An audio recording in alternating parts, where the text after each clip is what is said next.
भ्रष्टाचार हा आता देशाचा प्रमुख मुद्दा झालाय.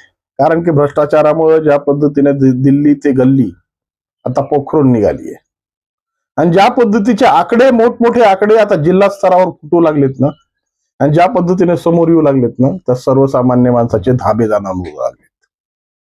कारण बीडमध्ये ज्या पद्धतीने सामाजिक वनीकरण विभागाच्या अधिकाऱ्यांनी 45 लाखाची लाच मागितली आणि योगायोगाने त्या दिवशी सुनेत्रा पवार या बीड जिल्ह्याच्या दौऱ्यावर होत्या. ज्या पद्धतीने ही भूमिका मांडली जाते आणि लखमावाड या नावाच्या या अधिकाऱ्याने 45 लाख रुपये आपल्या कर्मचाऱ्याकडून मागितले आणि ती कर्मचाऱ्याची सगळी परिस्थिती दाबण्यासाठी मागितली.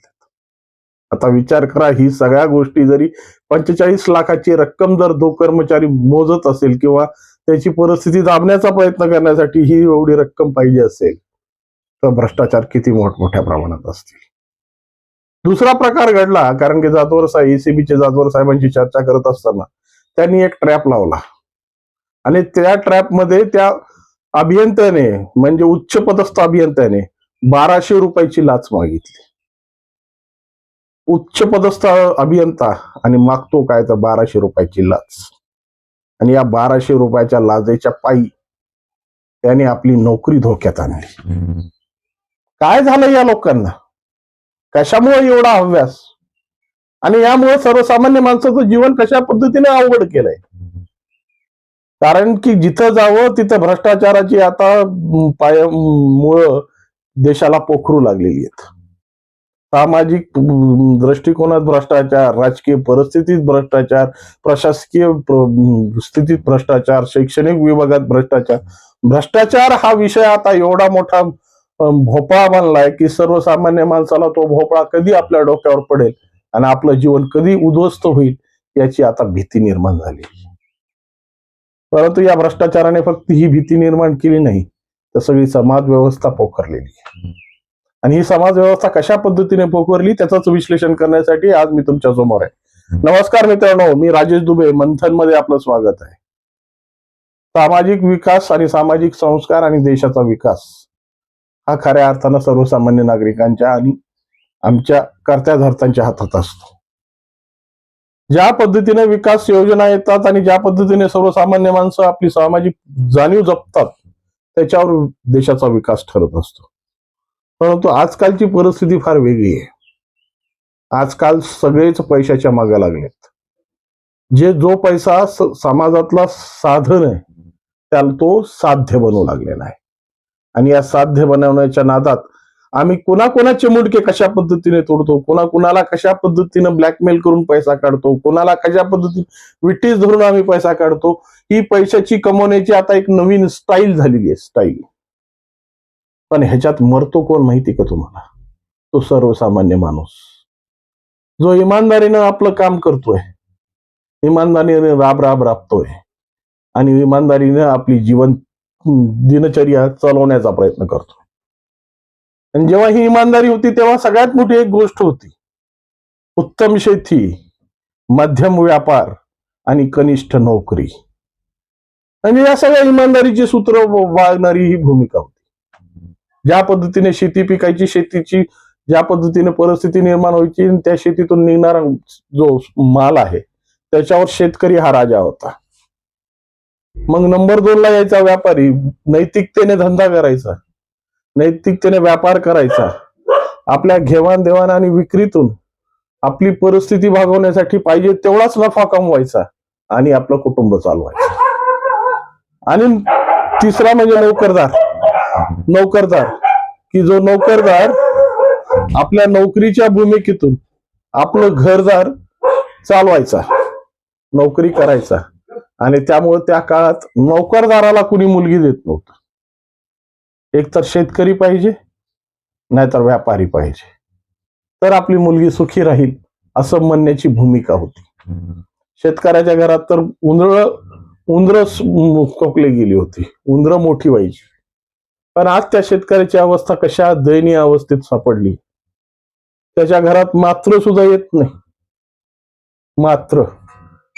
आणि मात्र सुद्धा काय येत नाही त्याला निर्माण झालेली ही भ्रष्टाचारी व्यवस्था. कारण की प्रत्येक जण या भ्रष्टाचाराच्या पायी आपल्याला स्वतःची म्हाड्यावर म्हाड्या बांधण्याचा प्रयत्न करतो. प्रत्येक जण मोठं व्हायचा प्रयत्न करतो. कारण या अधिकाऱ्यांनी ज्या पद्धतीनं आपल्या भ्रष्टाचाराच्या भूमिका रुजवल्यात, त्यामुळं त्याच्या पायामुळे हे खालपर्यंत आलेच. साधा तुम्ही जर मोंड्यात माल घालायला गेलात, शेतकरी जर माल घालायला गेलो, जेव्हा त्याची चाळणी तुलाई सगळं होतं आणि सगळं होत झाल्यानंतर त्याचा जो मात्रा शिल्लक राहतो, मात्रा, तो मात्र्यावरही त्या हमालाची नजर असते. त्या हमालाच्या मनात हीच असतं की या शेतकऱ्यांनी मात्र इथून सोडून जावं. अशा पद्धतीची दयनीय अवस्था या समाजाची झाली. मग हमालाची जर अवस्था या पद्धतीने असेल की ते शेतकऱ्याच्या मात्राला सुद्धा त्याच्या घरापर्यंत जाऊ देत नसेल, तर मग बाकीच्या योजनेचं काय? बाकीच्या योजना कशा पद्धतीने फरफटल्या चालल्यात? शिक्षण विभाग असेल, सामाजिक वनीकरण असेल, सार्वजनिक बांधकाम असेल, इरिगेशन असेल, प्रत्येक ठिकाणी अशाच पद्धतीची भ्रष्ट मुळं पोचली गेलेली आहेत. आणि सर्वसामान्यांना मात्र सुद्धा त्यांच्या नशिबी येऊ देऊ नये यासाठी प्रयत्न चालू आहेत. हे प्रयत्न कशा पद्धतीने चालू आहे त्याचं एक चांगलं उदाहरण माझ्या जीवनात मिळालं. मी संभाजीनगरला राहत होतो एका वर्तमानपत्रात काम करण्यासाठी. त्या वर्तमानपत्रात काम करत असताना काही मोजकं मानधन मला मिळायचं आणि ते मानधन मध्ये सगळं परवडत नाही, म्हणून आम्ही शेअरिंग मध्ये रूम करून राहायचो. मग त्या शेअरिंग मध्ये रूम करत असताना मग आमच्या बाजूला एक उच्च पदस्थ अधिकाऱ्यांची मुलगा आमच्या शेजारी राहायचा. आम्ही त्या अधिकाऱ्याच्या मुलाचे चोचले पाहायचो. तर जेवढा आमचा पगार आहे ना, तेवढा त्याचे खर्च होता रोजचा. विचार करायचो की एवढा गळेलठ्ठ पैसा आणतात कुठून? कितीही मोठा अधिकारी असला तर त्यावेळेस 2 लाखाच्या वर त्याचा पगार नसेल, पण त्याच्यासमोर घरासमोर गाडी, खिशात पॉकेट मनी, चांगल्या पद्धतीची सगळ्या व्यवस्था. अहो तो स्प्रे मारून जायचा ना, तर तो खाली आला तर आम्हाला वर माहित व्हायचं की तो आलाय. आम्हाला साधन सुद्धा नशिबी चांगल्या पद्धतीचं व्हायचं नाही. पण इतकी सगळी परिस्थिती या एका अभियंत्याच्या मुलाची जर असेल, तर उच्च पदस्थ सचिव किंवा त्यापेक्षा मोठ्या वरच्या अधिकाऱ्यांची काय अवस्था असेल? अशा पद्धतीनं स्वतःच्या भूमिकेसाठी ज्या पद्धतीनं सर्वसामान्याच्या तोंडाचं तुम्ही मारताय, तर सर्वसामान्य माणसाच्या तोंडातला घास काढताय, तर या भ्रष्टाचाराची परिस्थितीमध्ये देश कसा सुधारेल, समाज कसा सुधारेल? आणि सर्वसामान्य माणसं जे आज जगायला मुश्किल झालंय, अवघड झालंय. कारण की शैक्षणिक क्षेत्रात गेलं तर पहिलीच्या वर्गात जर मुलाला घालायचं तर त्याला 10,000 रुपयाची डोनेशन पोती फाडावी लागते. 10,000 रुपये मोजावे लागतात आणि त्यानंतर त्या मुलाला प्रवेश मिळतो. अशा पद्धतीने निर्माण झालेली ही शैक्षणिक अवस्था. विचित्र झालाय समाज, विचित्र. आणि प्रत्येक जण एकमेकाला लुटून वरबाडून मोठं व्हायचे स्वप्न बघतोय. आज खऱ्या अर्थानं जर हे सगळे उच्च पदस्थ अधिकारी जर खऱ्या अर्थाने यांचं ऑडिट केलं आणि यांच्या झाडाझडत्या घेतल्या ना, तर यांच्याकडून एवढा माल निघेल की अख्खं देशाचं कर्ज फिटण्याची परिस्थिती येईल. पण ही झाडाझडती घेणार कोण? कारण की झाडाझडती घेण्याची जबाबदारी त्यांच्यावर नेमलेली आहे. ही सगळी गोष्ट त्यांच्याकडं सिस्टीम व्यवस्थित राहावी अशी जबाबदारी दिलेली. तेही मोठमोठे पाकिटं घेऊन स्वतःची अशीच चैन आणि आराम आणि विलासिकता करतात. त्यामुळं आता चोर कोण आहे आणि दरोगा कोण आहे हे सापडणं सुद्धा मुश्किल झालंय. कारण चोर सब मोसेरे भाई, सगळे मावस भाऊ आहेत. त्यामुळं कशा पद्धतीनं आलं, कशा पद्धतीनं मिळालं याचाच प्रयत्न प्रत्येकाचा चालू आहे. त्यामुळं आज शेतकऱ्याच्या मुलाला सुद्धा कुणी मुलगी द्यायला तयार नाहीये. कारण की त्याच्या शेतमालातून आलेलं मात्र सुद्धा त्याच्या घरी जात नाही. मग आपली मुलगी जगणार कशी?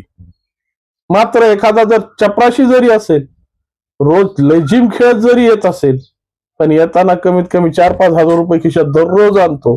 यासाठी चपराशाला मुलगी द्यावी पण त्या शेतकऱ्याला मुलगी देऊ नये अशी भूमिका समाजात झाली. आणि व्यापाराचं तसं सांगायचंच नाही. व्यापाराने आपली नैतिकता कशा पद्धतीने खुंटीला गुंडाळून ठेवली ना, ते तुकाराम मुंडे साहेबांनी सगळ्या सामाजिक भूमिकेत दाखवलंय. त्यामुळे ह्याच्यापेक्षा मोठं उदाहरण व्यापाऱ्यांच्या संदर्भात देऊ शकत नाही. पण मात्र ह्याच्यात सगळ्यात मोठी जी गोची आहे ती गोची म्हणजे पैसा. आणि हा पैसा खऱ्या अर्थानं ज्या पद्धतीने वरवाढून एकमेकांची लूट करून एकमेकांच्यासाठी ज्या पद्धतीची परिस्थिती निर्माण करतोय ना, त्यामुळेच या लखमावाड सारखे अधिकारी 45 लाख रुपयाची लाच मागतायत. आणि तो अधिकारी एक अभियंता जो 1200 रुपयाची लाच मागतो. शेवटी तुम्हाला पगार दिलाय, सगळ्या सुविधा दिल्यात, सगळ्या सिस्टीम दिल्यात, तरीही तुम्हाला वर कमाईची जी मलाईची चाकण्याची जी सवय लागली ना, तीच सवय देशाला पोखरते आणि सर्वसामान्य माणसाचे अधिकार मारते, एवढं मात्र निश्चित. या संदर्भात तुम्हाला काय वाटतं? अशा पद्धतीच्या भ्रष्टाचारी जीवनात जी आमच्यावर वेळ आलेली आहे त्या परिस्थितीला रोखणार कोण आणि या मांजराच्या गळ्यात घंटे बांधणार कोण? सुचत असेल तर सांगा आणि आपली प्रतिक्रिया निश्चित कॉमेंट बॉक्समध्ये कळवा. व्हिडिओ आवडला असेल तर लाईक, शेअर आणि सबस्क्राईब करायला विसरू नका. नमस्कार.